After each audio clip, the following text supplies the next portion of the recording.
Alden with your update sa post ni Mami Beth and last taping na ni Alden ng Pulang Araw dyan sa Intramuros, Manila. At in-interview si Alden ni Sir Nelson Canlas. Mukhang may abangan kay Alden sa interview sa 24 oras. Ito, during ng taping ng Pulang Araw, ayan sila Eduardo de la Cruz, Teresita at si Tasio. Ayan, nagkaroon na sila ng prayer bago sila mag-start ng taping. Sa pangunguna ni Direk Doc. Salamat po sa mga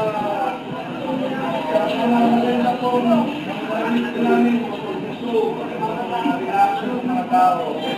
Salamat po sa pagkakataon, Lord, na dito kami ng show na ganito para makapagbibigay po kami na makapagbibigay po kami sa mga tao na sa amin.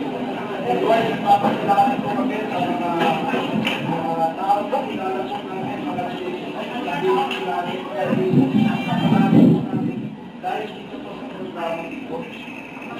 Salamat po sa mga bago kaalaman po sa kanibuan na dahil po sa papasalamat po kami sa kaya na ibigay namin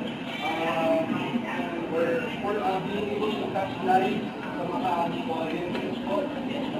Marami lang po about it. Salamat po kami na dito kami nalangatan sa pamahaan po sa pagpakulo ng mga programa. Salamat po na pinag-ipusulitas kami lahat.